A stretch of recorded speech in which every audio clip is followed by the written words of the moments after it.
A paz do Senhor. Gostaria de meditar com vocês aqui na Epístola de Tiago, capítulo 3, versículo 8.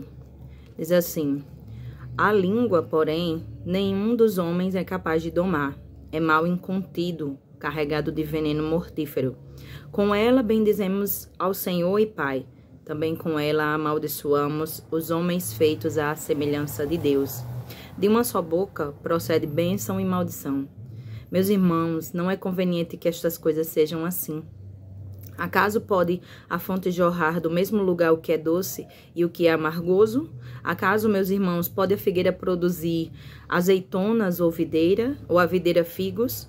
Tampouco fonte de água salgada pode dar água doce. Quem entre vós é sábio e inteligente, mostre mansidão de sabedoria, mediante com um digno proceder as suas obras. Se pelo contrário tendes em vosso coração inveja, amargura e sentimento faccioso, nem vos glorieis disso, nem mintais contra a verdade. Esta não é a sabedoria que desce lá do alto, antes é terrena, animal e demoníaca. Pois onde há inveja e sentimento faccioso, aí há confusão e toda espécie de coisas ruins. A sabedoria, porém, lá do alto é primeiramente pura, depois pacífica, indulgente, tratável, plena de misericórdia e de bons frutos, imparcial, sem fingimento. Ora, é em paz que se semeia o fruto da justiça para os que promovem a paz. Meditando nessa palavra nesse dia de hoje, aqui na Epístola de Tiago, capítulo 3, versículo 8, fala sobre a língua, que a língua ninguém consegue domar. Tiago, ele começa falando que os navios, eles têm uma pessoa que controle, né?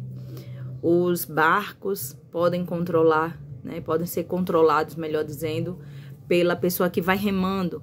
O navio tem o timoneiro que também vai ali guiando, né? E os cavalos, eles têm freios, né? Hoje em dia, a gente pode colocar para os dias de hoje, né? Que os carros também têm freios, bicicletas têm freios, motos têm freios. Ou seja, se um objeto tão grandioso e se algo inanimado, né? Porque o navio é inanimado, não tem vida, mas ele consegue ser controlado mesmo sendo tão grande. Naquela época, os meios de transporte maiores eram os navios. Então, se esses objetos inanimados, sem vida e tão grandiosos, eles podem ser controlados por alguém, porque que muitas vezes a nossa língua que está dentro da nossa boca não é controlada por nós mesmos, que somos, como alguns dizem, os donos das nossas vidas, os donos dos nossos corpos. Então, a língua ninguém é capaz de domar. Uma hora você está abençoando alguém, uma hora você fala bem da pessoa, aquela pessoa é uma bênção, fulano de tal é uma bênção, ele é usado por Deus e tal, aquela pessoa é uma bênção, me ajudou, mas depois você está amaldiçoando ou aquela mesma pessoa, ou então você pode amaldiçoar outras pessoas, dizendo que aquilo ali é uma maldição, aquilo é uma peste, aquilo é uma praga.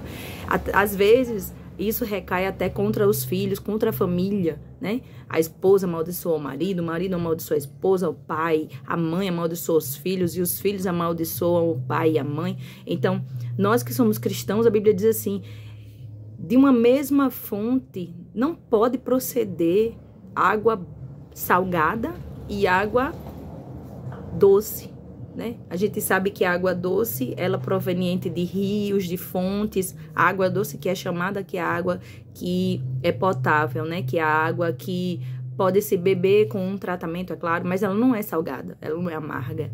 Geralmente são águas, e naquela época de antigamente, eram utilizadas para esse fim. Já a água do mar já era mais difícil de ser utilizada porque não tinham mecanismos, né, tecnologias que pudessem purificá-las. Hoje em dia a gente já sabe que existem. Mas, assim, se for algo mais natural, a água do rio é doce e a água do mar é salgada. E elas mesmo, existem rios que estão próximos do mar, mas mesmo assim não se misturam. E mesmo assim o rio não começa a dar água salgada e o mar começa a dar água doce porque estão próximos, não. Então, A palavra do Senhor está dizendo aqui para nós que a gente tem que ter muito cuidado com a nossa língua, com o nosso falar. Por isso o apóstolo, ele começa dizendo assim: meus irmãos, não queiram ser mestres, não queiram falar muito, não queiram ensinar demais, porque uma hora você também vai tropeçar e alguém vai ver esse seu tropeço, vai dizer: olha, ele tropeçou, ela tropeçou. Mas também ele já está explicando, não tem ninguém nessa terra que não tropece. A Bíblia diz que o único no qual não se achou pecado foi Jesus. É o único que não teve pecado. Mas nós, desde o nosso nascimento, nós já trazemos a herança do pecado. Desde Adão e Eva, que pecaram contra o Senhor, e de lá recai sobre nós. Mas a Bíblia diz que pelo sangue de Jesus Cristo somos lavados. E se fomos lavados, agora nós temos que pensar nas coisas que são do alto. E agora nós temos que obedecer a palavra do Senhor, que nos leva a compreender as coisas que são do alto e também a dar lugar para o Senhor que está no alto, para o Espírito Santo de Deus, o qual ele luta para que a gente vá para o céu. Ele luta para que a gente continue firme na presença de Deus. Porque é Ele que nos ajuda nas nossas fraquezas, Ele que nos ajuda em todo momento difícil. Se você muitas vezes é pesado no seu falar, você tem que pedir ao Espírito Santo, me ajude, porque eu não sei falar direito, eu não sei me comunicar com outras pessoas. Outro dia eu estava vendo numa rede social uma história de uma senhora que ela começou a ficar muito doente e ficou em cima de uma cama paralisada. E ali aquela cuidadora começou a falar palavras de ânimo para aquela mulher, de força, e dizer: a senhora vai ficar bem, a senhora vai se levantar daí, a senhora vai, não só, cuidando dela, tratando, porque as ações muitas vezes são mais do que o falar, mas ela usava também as palavras abençoadoras, palavras de incentivo. A gente não pode ficar o tempo todo dizendo palavras contra as pessoas, não, porque você vai para o inferno, porque você não é de Deus, porque Deus não te ama, porque você não é bom nisso, porque não, nós temos que ser, a palavra mesmo do Senhor diz aqui, uma mesma boca pode dizer bênção e maldição, mas não é conveniente que seja assim. Ou seja, irmãos, não é o certo, não é o correto nós ficarmos amaldiçoando os outros. O correto é nós abençoarmos. Se a pessoa ela se afastou do Senhor, nós temos que chegar para ela e dizer: Deus vai trabalhar na tua vida, Deus vai chegar e você vai voltar para o Senhor no momento certo. Se a pessoa está indo mal em algo que ela está fazendo, vamos chegar lá e dizer: vai dar certo, Deus vai abençoar. E aí ele começa a dizer que muitas vezes as pessoas falam mal dos outros porque tem inveja, porque tem espírito de divisão, espírito faccioso, que significa espírito de divisão.